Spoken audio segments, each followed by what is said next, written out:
Hello प्यारे बच्चों, आप लोग कैसे हो? आई होप कि आप लोग मस्त होंगे, स्वस्थ होगा, मन लगा कि अपना पढ़ाई कर रहे होंगे। आज का ये क्लास बहुत महत्वपूर्ण होने वाला है क्योंकि फिजिक्स चैप्टर 1 प्रकाश के परावर्तन का लेक्चर नंबर 1 लेकर आए हैं, जो बिहार मैट्रिक परीक्षा 2027 का लिया है।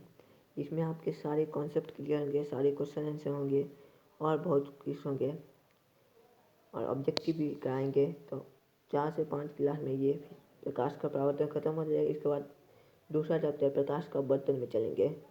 तो टाइम की ना बर्बादी करते हुए चलते हैं अपने कॉन्सेप्ट की ओर।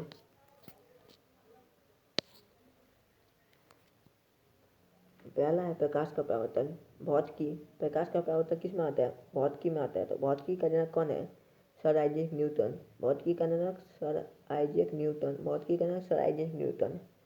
इसके बाद है आधुनिक भौतिकी का जनक। आधुनिक भौतिकी का जनक अल्बर्ट आइंस्टीन।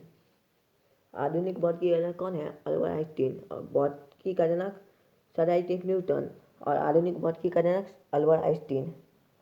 भौतिकी का जनक कौन है? Sir Isaac Newton. आधुनिक भौतिकी का जनक अल्बर्ट आइंस्टीन। इसके बाद है भौतिक विज्ञान क्या है? भौतिक विज्ञान क्या है? तो यह विज्ञान की ऐसी शाखा है, यह विज्ञान की ऐसी शाखा है जिसके अंतर्गत हम लोग प्रकृति में होने वाले घटनाओं के बारे में अध्ययन करते हैं। भौतिक विज्ञान क्या है? यह विज्ञान की ऐसी शाखा है जिसके अंतर्गत हम लोग प्रकृति में होने वाले घटनाओं का अध्ययन करते हैं। प्रकृति में जो कुछ होता है उसके बारे में जो जानना ही भौतिक विज्ञान कहलाता है। प्रकृति में जो कुछ भी होता है उसके बारे में जानना भौतिक विज्ञान कहलाता है। जैसे मौसम का बदलना। मौसम का बदलना क्या है? मौसम का बदलना क्या है? एक भौतिक प्रक्रिया है। भौतिक विज्ञान। भौतिक विज्ञान क्या है? तो यह विज्ञान की ऐसी शाखा है जिसके अंतर्गत प्राकृतिक घटनाओं का अध्ययन करते हुए भौतिक विज्ञान कहते हैं। जैसे वर्षा का होना, चंद्र तथा सूर्यग्रहण आदि। मतलब आपका कॉन्सेप्ट क्लियर हुआ? पहले भौतिकी का जनक कौन है? जनक मतलब पिता, सर आइजैक न्यूटन। भौतिकी का जनक सर आइजैक न्यूटन। आधुनिक भौतिकी का जनक कौन है? Albert Einstein. आधुनिक भौतिकी का जनक अल्बर्ट आइंस्टीन। भौतिक विज्ञान क्या है? इसके बाद भौतिक विज्ञान क्या है? तो यह विज्ञान की ऐसी शाखा है जिसके अंतर्गत हम लोग प्रकृति में होने वाले घटनाओं के बारे में अध्ययन करते हैं। प्रकृति में होने वाले घटनाओं का अध्ययन करना ही भौतिक विज्ञान कहलाता है। जैसे मौसम का बदलना, वर्षा का होना, चंद्र तथा सूर्यग्रहण और बहुत आदि की आए। तो ये पूरा कॉन्सेप्ट क्लियर हुआ। फिर एक बार दोहरा देते हैं। भौतिकी का जनक कौन है? Sir Isaac Newton. आधुनिक भौतिकी का जनक अल्बर्ट आइंस्टीन। भौतिक विज्ञान क्या है? यह विज्ञान की ऐसी शाखा है जिसके अंतर्गत हम लोग प्रकृति में होने वाले घटनाओं का बारे में अध्ययन करते हैं। जैसे मौसम वाला, वर्षा करना, चंद्र सूर्यग्रहण। ये बेसिक कॉन्सेप्ट था। इससे आगे चलते हैं। आई होप कि आप लोग को समझ में आता होगा। इसके बाद है प्रकाश क्या है? प्रकाश क्या है? प्रकाश का परावर्तन पढ़ने वाला है। तो प्रकाश क्या होता है इसके बारे में पहले जानेंगे। प्रकाश क्या है? तो प्रकाश एक ऐसा भौतिक कारक है जिसकी सहायता से हम लोग किसी वस्तु को देख सकते हैं। प्रकाश क्या? प्रकाश एक ऐसा भौतिक कारक है जिसकी सहायता से हम लोग किसी वस्तु को देख सकते हैं। प्रकाश के बिना किसी वस्तु को हम ना देख पाएंगे ना देख सकते हैं कभी। जैसे मान लो बल्ब ना रहे तो हम किसी मनुष्य को नहीं देख सकते हैं। रोशनी ना रहे तो हम पूरे पृथ्वी को ना देख सकते हैं आदि। इसके बाद है प्रकाश के बारे में कुछ महत्वपूर्ण तथ्य। प्रकाश के बारे में कुछ महत्वपूर्ण तथ्य ये भी इम्पोर्टेंट है, ये भी आया। प्रकाश के बारे में कुछ महत्वपूर्ण तथ्य। प्रकाश क्या है? प्रकाश एक प्रकार का ऊर्जा है। प्रकाश एक प्रकार क्या ऊर्जा है? दूसरा है प्रकाश सरल रेखा सीधी रेखा में गमन करती है। प्रकाश किस रेखा में गमन करती है? सीधी रेखा में या सरल रेखा में। इसके बाद है निर्वात में प्रकाश की चाल 3 गुने 10⁸ मीटर प्रति सेकंड होता है। निर्वात में प्रकाश की चाल कितना होता है? 3 गुने 10⁸ मीटर प्रति सेकंड होता है। प्रकाश क्या है? एक विद्युत चुम्बकीय तरंग है। प्रकाश क्या है? एक विद्युत चुम्बकीय तरंग है। 5वां क्वेश्चन है पृथ्वी पर ऊर्जा का सबसे बड़ा स्रोत सूर्य है। पृथ्वी पर ऊर्जा का सबसे बड़ा स्रोत क्या है? सूर्य है। सूर्य के प्रकाश को पृथ्वी पर पहुंचने में लगभग 8 मिनट 20 सेकंड का समय लगता है। सूर्य के प्रकाश को पृथ्वी पर पहुंचने में कितना समय का समय लगता है? तो 8 मिनट 20 सेकंड का समय लगता है। पूरा कॉन्सेप्ट क्लियर हुआ? फिर एक बार रिवीजन कर देते हैं। पहला क्वेश्चन है कि प्रकाश क्या है? प्रकाश एक ऐसा भौतिक कार्य है जिसकी सहायता से हम लोग किसी वस्तु को देख सकते हैं। मान लो हम किसी वस्तु को प्रकाश से ही देख सकते हैं ना, बिन प्रकाश के कुछ नहीं देख सकते हैं। प्रकाश से ही हम किसी वस्तु को देख सकते हैं। जैसे मान लो हम किसी टेबल हमारे सामने रखा हो, इसको हम कैसे देख सकते हैं? प्रकाश जब आएगा तभी देख सकते हैं, बिन प्रकाश को हम नहीं देख सकते हैं। यही कह रहा है, प्रकाश एक ऐसा भौतिक कार्य है जिसकी सहायता से हम लोग किसी वस्तु को देख सकते हैं। दूसरा है प्रकाश के बारे में कुछ महत्वपूर्ण तथ्य। तथ्य में क्या है? ये इंपॉर्टेंट है, वेरी वेरी इंपॉर्टेंट। प्रकाश एक प्रकार का ऊर्जा है। प्रकाश क्या है? एक प्रकार का ऊर्जा है। ऊर्जा। प्रकाश क्या है? प्रकाश सरल रेखा सीधी रेखा में गमन करती है। प्रकाश किस रेखा में गमन करती है? सीधी रेखा में या सरल रेखा में? सीधी रेखा मतलब सरल रेखा। निर्वात में प्रकाश की चाल कितना होता है? निर्वात में प्रकाश की चाल 3 × 10⁸ मीटर प्रति सेकेंड होता है। प्रकाश क्या है? प्रकाश एक विद्युत चुंबकीय तरंग है। प्रकाश एक विद्युत चुंबकीय तरंग है। पृथ्वी पर ऊर्जा का सबसे बड़ा स्रोत क्या है? सूर्य है। सूर्य के प्रकाश पहुंचने में लगभग 8 में 20 सेकंड का समय लगता है। इसमें इम्पोर्टेंट कौन है इतना सो बता देते हैं। पहला ये इम्पोर्टेंट है, ये VVI है। फिर तीसरा नंबर VVI है। चौथा नंबर VVI है। चौथा नंबर 3 इसमें VVI है। प्लीज़ याद कर लेना। चलते हैं आगे। निर्वात। निर्वात का अर्थ क्या होता है? दूसरा क्वेश्चन है कि निर्वात का अर्थ क्या है? निर्वात का अर्थ क्या है? जिस स्थान पर वायु बिल्कुल नहीं होती है उसे निर्वात कहते हैं। जिस भी स्थान पर वायु बिल्कुल नहीं होती है उस स्थान को निर्वात कहते हैं। जिस स्थान पर वायु बिल्कुल नहीं होती है उस स्थान को निर्वात कहते हैं। समझ में आया?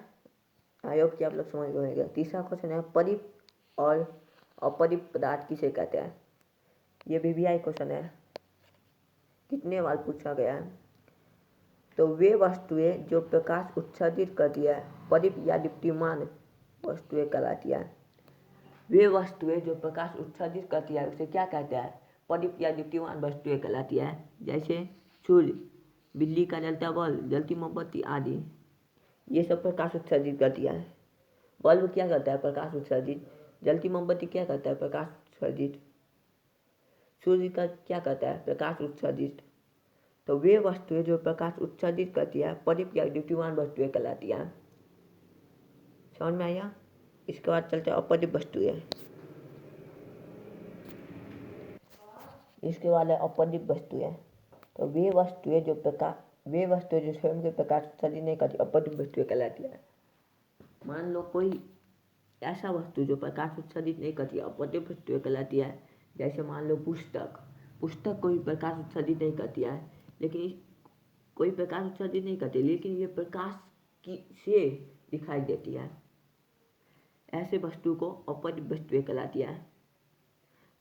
तो वे वस्तुएं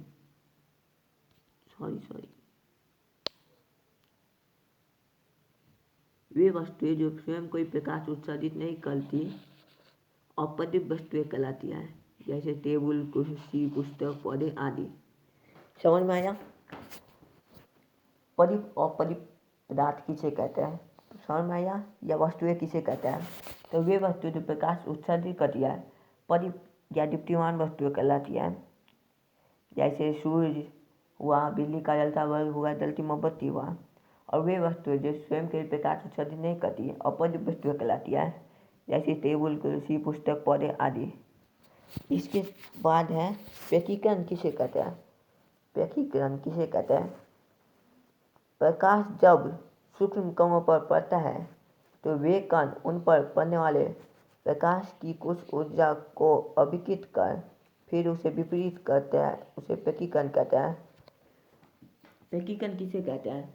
प्रकाश जब सूक्ष्म कणों पर पड़ता है तो वे कण उन्हें पर पड़ने वाले प्रकाश की कुछ ऊर्जा को अभिकित कर फिर उसे विपरीत करते उसे प्रतिकरण कहते हैं। मान लो प्रकाश जब सूक्ष्म कणों पर पड़ता है, प्रकाश जब किसी सूक्ष्म कणों पर पड़ता है तो वे कण उन पर पड़ने वाले प्रकाश में कुछ ऊर्जा को अभिकित कर देता है, कुछ ऊर्जा को अभिकित कर देता है, फिर उसे विपरीत करते हैं, उसे प्रतिकरण कहते हैं। इसके बाद 5वां क्वेश्चन, किरणपूर्ण प्रकाश पुंज किसे कहते हैं? ये भी आई क्वेश्चन है, भी आई क्वेश्चन ये है। किरणपूर्ण प्रकाश पुंज किसे कहते हैं? प्रकाश के किरणों के समूह को किरणपुंज या प्रकाश पुंज कहते हैं। प्रकाश के किरणों के समूह को किरणपुंज या प्रकाश पुंज कहते हैं। प्रकाश के किरणों के समूह को किरणपुंज या प्रकाश पुंज कहते हैं। किरणपुंज प्रकाश पुंज 3 प्रकार के होते हैं। कौन कौन? समांतर किरणपुंज, अभिसारी किरणपुंज, अपसारी किरणपुंज। समांतर किरणपुंज, अभिसारी किरणपुंज, अपसारी किरणपुंज। चलते हैं समांतर किरणपुंज किसे कहते हैं। इसके बाद है समांतर किरणपुंज किसे कहते हैं? तो ऐसा किरणपुंज जिसमें प्रकाश की किरणें एक दूसरे के समांतर, उसे समांतर किरणपुंज कहते हैं। ऐसा किरणपुंज जिसमें प्रकाश की किरणें एक दूसरे के समांतर, उसे समांतर किरणपुंज कहते हैं। जैसे मान लो ये वाला फिगर जो दिया है, ये फिगर मान लो एक दूसरे के समांतर है, पूरा समांतर है। मान लो ये रहा फिगर एक, फिर ये रहा, फिर ये रहा, एक दूसरे के समांतर है, एक भी टेढ़ा दूरी नहीं है ना, ऐसा है। इसके बाद चलते हैं अभिसारी किरणपुंज किसे कहते हैं। ऐसा किरणपुंज जिसमें प्रकाश की किरणें एक बिंदु पर आकर मिलती है या मिलती हुई प्रतीत होती है, उसे अभिसारी किरणपुंज कहते हैं। मान लो ऐसा किरणपुंज जिसमें प्रकाश की किरणें एक बिंदु पर आकर मिलती है या मिलती हुई प्रतीत होती है, अभिसारी किरणपुंज कहते हैं। ये गलत फिगर है, फिगर ऐसा होना चाहिए।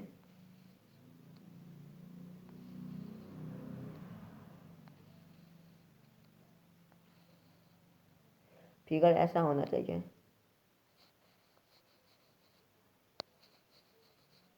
ऐसा फिगर होना चाहिए,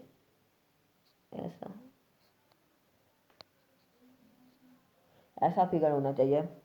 तो अभिसारी किरणपुंज किसे कहते हैं, समझ में आया? ऐसा किरणपुंज जिसमें प्रकाश की किरणें एक बिंदु पर आकर मिलती है या मिलती हुई प्रतीत होती है, उसे अभिसारी किरणपुंज कहते हैं। ऐसा किरणपुंज जिसमें प्रकाश की किरणें एक बिंदु पर आकर मिलती है या मिलती हुई प्रतीत होती है, उसे अभिसारी किरणपुंज कहते हैं। इसके बाद चलते हैं अपसारी किरणपुंज। अपसारी किरणपुंज किसे कहते हैं? तो ऐसा किरणपुंज जिसमें प्रकाश की किरणें एक बिंदु स्रोत से फैलती हुई प्रतीत होती है, अपसारी किरणपुंज कहते हैं। मान लो एक बिंदु ये है, इससे फैलती हुई किरणपुंज ये जा रहा है, ये जा रहा है, ये जा रहा है, ऐसे किरणपुंज को क्या कहते हैं? अपसारी किरणपुंज। तो ऐसा किरणपुंज जिसमें प्रकाश की किरणें एक बिंदु स्रोत से फैलती होती प्रतीत होती है, अपसारी किरणपुंज कहते हैं। अपसारी किरणपुंज समझ में आया? ऐसा किरणपुंज जिसमें प्रकाश की किरणें एक बिंदु स्रोत से फैलती हुई प्रतीत होती है, अपसारी किरणपुंज कहते हैं। मान लो ये एक बिंदु है, इससे फैलती हुई प्रतीत होती है किरण, ये रहा किरण, ऐसा गया, ऐसे गया, फिर ऐसे गया, ऐसे गया और बहुत सा गया, ऐसे ऐसे ऐसे बहुत सा गया। इसके बाद चलते हैं प्रकाश के गौण के आधार पर पदार्थ 3 प्रकार होते हैं। प्रकाश के गौण के आधार पर पदार्थ 3 प्रकार होते हैं। प्रकाश के गौण के आधार पर पदार्थ कितने प्रकार होते हैं? 3 प्रकार के। कौन कौन? पारदर्शी पदार्थ, अपारदर्शी पदार्थ, पारभासी पदार्थ। पहला पारदर्शी पदार्थ, अपारदर्शी पदार्थ, पारभासी पदार्थ। पारदर्शी पदार्थ किसे कहते हैं? इसके बाद है कि पारदर्शी पदार्थ किसे कहते हैं। तो पारदर्शी पदार्थ ऐसे पदार्थ को कहते हैं जिसमें प्रकाश की किरणें पूर्णतः आड़ पकड़ जाती है। पारदर्शी पदार्थ ऐसे पदार्थ को कहते हैं जिसमें प्रकाश की किरणें पूर्णतः आड़ पकड़ जाती है। अपारदर्शी पदार्थ इसके बाद हुआ। अपारदर्शी पदार्थ ऐसा पदार्थ को कहते हैं जिसमें प्रकाश की किरणें आर पार नहीं होती है। इसके बाद पारभासी पदार्थ। पारभासी पदार्थ ऐसा पदार्थ को कहते हैं जिसमें प्रकाश की किरणें असंत आर पार कर पाती है, मतलब आधा आर पार कर पाती है। तो इस चलते पारदर्शी पदार्थ किसे कहते हैं? ऐसा पदार्थ जिनसे प्रकाश की किरणें पूर्णतः आर पार कर जाती है, उसे पारदर्शी पदार्थ कहते हैं। जैसे कांच हुआ, पानी हुआ, हवा, ETC। पारदर्शी पदार्थ किसे कहते हैं? ऐसा पदार्थ जिसमें प्रकाश की निपुण तौर पर कर जाती है, पारदर्शी पदार्थ कहते हैं। कांच, पानी या वायु शीशे। अपारदर्शी पदार्थ किसे कहते हैं? तो अपारदर्शी पदार्थ ऐसा पदार्थ जिसमें प्रकाश की किरण आर पार नहीं होती, पारदर्शी पदार्थ कहते हैं। ऐसा पदार्थ जिसमें प्रकाश की किरण आर पार नहीं होती, पारदर्शी पदार्थ कहते हैं। जैसे लोहा, पत्थर, ईंट, लकड़ी, टिश्यू। पारभासी पदार्थ ऐसा पदार्थ जिनसे प्रकाश की किरण आसन तार पार कर पाती है, इसे पारभासी पदार्थ कहते हैं। तेल लगा हुआ कागज, घिसा हुआ कागज। समझ में आया? आई होप कि आप लोग को समझ में आ गया होगा। चलते हैं अगले कॉन्सेप्ट पे। इसके बाद है प्रकाश का परावर्तन किसे कहते हैं? ये वेरी वेरी वेरी इंपॉर्टेंट है क्वेश्चन है, ये भी है क्वेश्चन है। प्रकाश का परावर्तन किसे कहते हैं? जब प्रकाश की किरण किसी सतह से टकराकर अपने ही माध्यम में लौट जाती है तो लौटने की घटना प्रकाश का परावर्तन कहते हैं। मान लो जब प्रकाश की किरण किसी सतह से टकरा जाए और अपने ही माध्यम में लौट जाए तो लौटने की घटना को प्रकाश का परावर्तन कहते हैं। जब प्रकाश की किरण किसी सतह से टकराकर अपने ही माध्यम में लौट जाती है तो लौटने की घटना को प्रकाश का परावर्तन कहते हैं। जैसे मान लो ये आपतित किरण है, ये इस पर टकराया फिर ऐसे घूम गया तो इसे कहते हैं प्रकाश का परावर्तन। बीच में यह अभिलंब है। परावर्तित किरण, आपतित किरण, परावर्तित किरण और अभिलंब। और ये जो बीच में कोण बनता है अभिलंब, आपतित किरण और अभिलंब के बीच का कोण आपतन कोण कहा जाता है। आपतन कोण को आई से सूचित किया जाता है। और परावर्तित किरण और अभिलंब के बीच का कोण को क्या कहते हैं? परावर्तन कोण कहते हैं। इसे आर से सूचित किया जाता है। आपतन कोण को क्या से सूचित किया जाता है? आई से। और परावर्तन को आर से। और इस बिंदु को कहते हैं आपतन बिंदु। और इसे क्या कहते हैं? परावर्तक सतह। ये जो सतह है इसे क्या कहते हैं? ऐसे ऐसे ऐसे वाला को क्या कहते हैं? परावर्तक सतह। ये डायग्राम प्लीज आप लोग याद रखिए, इस डायग्राम से बहुत क्वेश्चन बनेगा। इसके बाद है परावर्तक सतह किसे कहते हैं? परावर्तक सतह, परावर्तक सतह जिस सतह पर प्रकाश की किरणें आकर अपने ही माध्यम में लौट उसको परावर्तक सतह कहते हैं। जिस सतह पर प्रकाश की किरण आकर अपने ही माध्यम में लौट उसको परावर्तक सतह कहते हैं। मान लो ये परावर्तक सतह है, इसमें प्रकाश की किरणें आ रही है और अपने ही माध्यम में लौट जाती है, उस सतह को परावर्तक सतह कहते हैं। ये प्रकाश की किरणें आ रही है और अपने ही माध्यम में लौट जा रही है, उस सतह को क्या कहते हैं? परावर्तक सतह कहते हैं। ये अपने से बना सकते हो डिफिनेशन। इसके बाद है आपतित किरण किसे कहते हैं? परावर्तक सतह पर आने वाली किरण, परावर्तक सतह पर आने वाली किरण को आपतित किरण कहते हैं। आपतित किरण किसे कहते हैं? ये परावर्तक सतह है, इस पर जो किरण आएगा उसे क्या कहेंगे? आपतित किरण कहेंगे। इसलिए आपतित किरण कहेंगे। परावर्तक समय पर आने वाली किरण को आपतित किरण कहते हैं। परावर्तक समय पर आने वाली किरण को आपतित किरण कहते हैं। इसके बाद परावर्तित किरण किसे कहते हैं? जो परावर्तक सतह से टकरा कर जाती है उसे परावर्तित किरण कहते हैं। परावर्तक सतह यह है और ये किरण आया और ये टकरा कर गया, इसे परावर्तित किरण कहते हैं। परावर्तक से टकरा कर जाने वाली किरण को परावर्तित किरण कहते हैं। परावर्तक सतह से टकरा कर जाने वाली किरण को परावर्तित किरण कहते हैं। इसके बाद है आपतन कोण किसे कहते हैं? आपतित किरण और अभिलंब के बीच बनने वाले कोण को आपतन कोण कहते हैं। आपतन कोण है, आपतन कोण क्या है? ये वाला आपतन कोण है, ये वाला आपतन कोण है। तो आपतन कोण किसे कहते हैं? तो ये आपतित किरण हुआ और ये अभिलंब हुआ, इस दोनों के बीच में बनने वाले कोण को आपतन कोण कहते हैं। आई होप कि आप लोग को समझ में आता होगा। इसके बाद परावर्तन कोण किसे कहते हैं? तो परावर्तित किरण और अभिलंब के बीच बनने वाले कोण को परावर्तन कोण कहते हैं। परावर्तित किरण और अभिलंब के बीच बनने वाले कोण को परावर्तित किरण कहते हैं। परावर्तन कोण कहते हैं। परावर्तन कोण किसे कहते हैं? तो ये रहा परावर्तित किरण, ये रहा परावर्तित किरण और अभिलंब रहा, और इन दोनों के बीच बनने वाले कोण को परावर्तन कोण कहते हैं।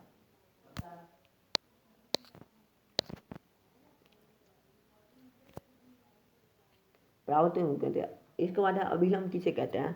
आपतन बिंदु पर डाले गए लंब को अभिलंब कहते हैं। अभिलंब किसे कहते हैं? तो मान लो ये अभिलंब रहा, तो ये रहा आपतन बिंदु, ये आपतन बिंदु रहा,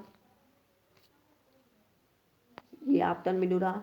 आपतन बिंदु पे ये लंब डाला गया है, इसे क्या कहते हैं? अभिलंब कहते हैं। इसे अभिलंब कहते हैं।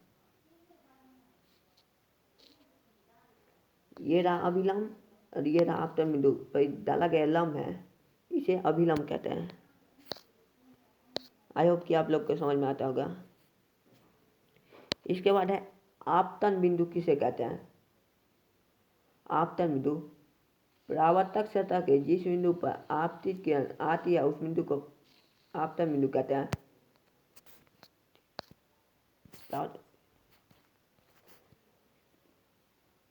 परावर्तक सतह ये है, परावर्तक सतह ये है और ये आपतन बिंदु है। परावर्तक सतह के जिस बिंदु पर आपतित किरण आती है उस बिंदु को आपतन बिंदु कहते हैं।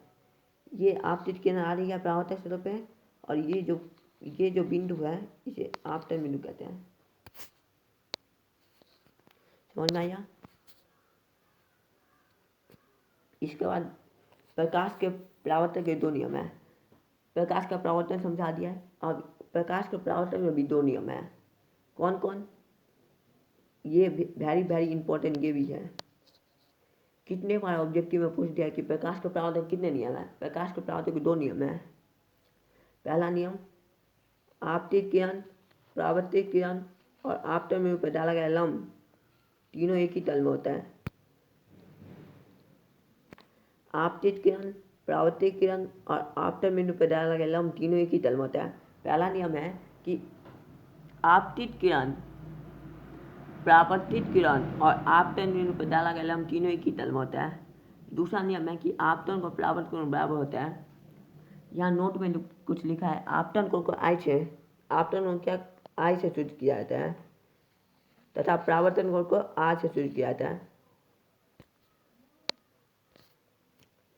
इसके बाद विचलन कोण, विचलन कोण किसे कहते हैं?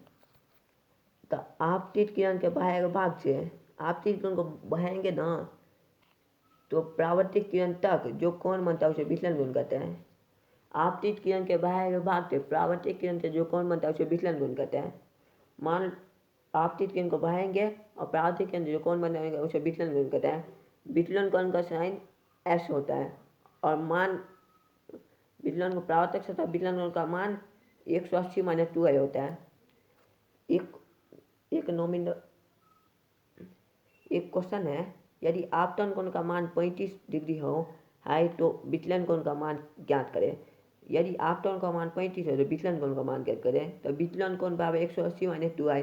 विचलन कोण का मान कितना होता है? 180 - 2i और 180 - 2 गुने 35, क्योंकि आपतन कोण को आई से सूचित किया जाता है। आपतन कोण क्या से? आई से सूचित किया जाता है। तो आई बराबर 35, आई बराबर 35 है तो 180 - 2 गुने 35 तो 180 - 70 इक्वल टू में 110।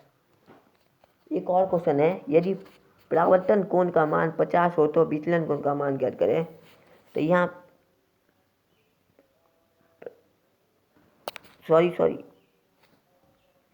परावर्तन का मान 35, परावर्तन कोण का मान 50 हो तो विचलन का मान ज्ञात करें। परावर्तन कोण को ऐसे सूचित किया जाता है तो 50 होगा और विचलन कोण 100 - 2 है। 180 गुने 2 गुने 50 तो 180 - 100 गुने 80। अब खत्म हो चुका है।